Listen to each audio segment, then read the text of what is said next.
যদি 11 তাৰিখে ফলাফলৰ পিছত আপোনালোকক নিশ্চয় আমিনগাঁৱত লগ পাম।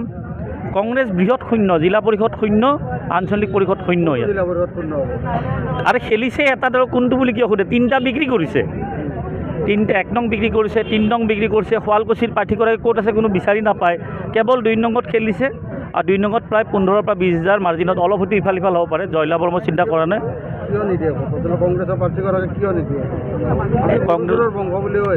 মই বহুতবাৰ কৈছোঁ মোৰ ওপৰত গোচৰ হৈছে, গৰু চোৰ, ছাগলী চোৰ, যিমান চুৰিৰ ঘটনা আছে প্ৰাৰ্থীগৰাকী জড়িত আছে এইটোত। চব চোৰৰ পৰা কমিশ্যন পায়। আৰু এই ফলাফলটো ৰাইজে তেখেতসকলৰ পৰিয়ালটোক এই ভোটৰ এই গৰু চোৰ, ছাগলী চোৰ কি কৈছে মই নাজানো। এইবিলাক কেতিয়াবা হিন্দু জেগাত মই বাৰ কৈছোঁ, হিন্দু জেগাত গণেশ বুলি কয়, মুছলিম জেগাত আকৌ আনোৱাৰ বুলি কয়। এইটো চোৰৰ বংশ, চোৰৰ পৰিয়াল। এইটো সেইকাৰণে কংগ্ৰেছটো নাইকিয়া হৈ যাবতো এতিয়া, সেইকাৰণে নাইকিয়া হৈ যাব। ধ্বংসটো বেলেগ বস্তু, জিৰ'। ধ্বংসটো অলপ ভাল বুলিয়ে ক'ব পাৰি। এইবাৰ ধ্বংস হৈছে, আকৌ উঠিব, এইটো শূন্য হৈ যাব। যোৱাবাৰ মই কংগ্ৰেছত থাকোঁতে 2018 চনত 3টা জিলা পৰিষদ জয়লাভ কৰাইছিলোঁ, 4টাৰ। আৰু এইবাৰ 3টা তেখেতসকলে বিক্ৰী কৰিছে, আৰু এটাত 20 হাজাৰ ভোটৰ ব্যৱধানত পৰাজয় হ'ব। হতাশ হৈছে, আমাৰ পোষ্টাৰ ফালিছে, ফ্লেগ লগাব দিয়া নাই, সৰু সৰু কৰ্মীবিলাকক ঠেক্কা ঠেকি কৰিছে। এইবিলাক নেতাগিৰি নহয়, গুণ্ডাগিৰি। এইবিলাক কোনে বুলি ক'লে কি হ'ব? গুণ্ডা হয়তো বেলেগক মাৰে, তেওঁতো মাৰ খাই 18টা চিলাই পেলাইছিলে। গুণ্ডা কেতিয়াবা মাৰ খোৱা শুনিছে নেকি? গুণ্ডাইটো মাৰেহে। কিন্তু কংগ্ৰেছৰ প্ৰাৰ্থীবিলাককতো মাটি দখল কৰিব যাতে 18টা চিলাই আপোনালোকে নিউজ কৰিছিলে। নিমকি গুণ্ডা নহয়, এইটো মানে হেৰি গুণ্ডা, পলাই যোৱা গুণ্ডা। এনেই মানে খুব চিঞৰি থাকে, কাম নাই।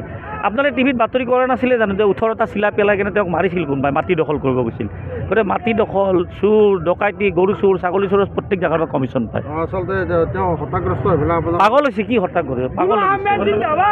যদি 11 তাৰিখে ফলাফলৰ পিছত আপোনালোকক নিশ্চয় আমিনগাঁৱত লগ পাম।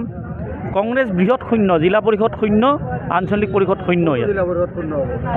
আৰু খেলিছে এটা দল কোনটো বুলি কিয় সোধে? 3টা বিক্ৰী কৰিছে, 1 নং বিক্ৰী কৰিছে, 3 নং বিক্ৰী কৰিছে। শুৱালকুছিৰ প্ৰাৰ্থীগৰাকী ক'ত আছে কোনো বিচাৰি নাপায়, কেৱল 2 নংত খেলিছে।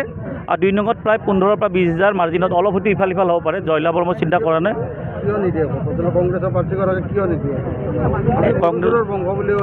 মই বহুতবাৰ কৈছোঁ মোৰ ওপৰত গোচৰ হৈছে, গৰু চোৰ, ছাগলী চোৰ, যিমান চুৰিৰ ঘটনা আছে প্ৰাৰ্থীগৰাকী জড়িত আছে এইটোত। চব চোৰৰ পৰা কমিশ্যন পায়।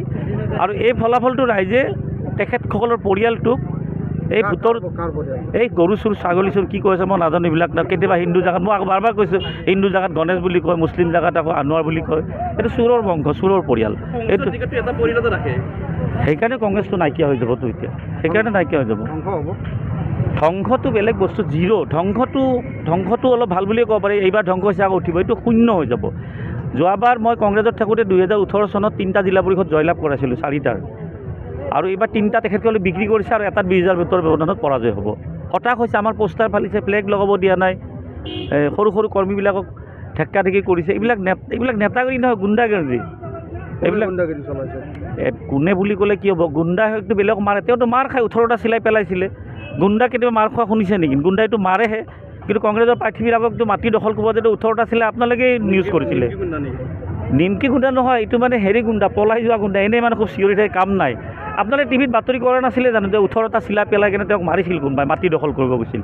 গতিকে মাটি দখল, চোৰ, ডকাইতি, গৰু চোৰ, ছাগলী চোৰৰ প্ৰত্যেক জেগাৰ পৰা কমিশ্যন পায়। আচলতে তেওঁ হতাগ্ৰস্ত হৈ পেলাই পাগল হৈছে। কি হত্যা কৰিব? পাগল হৈছে।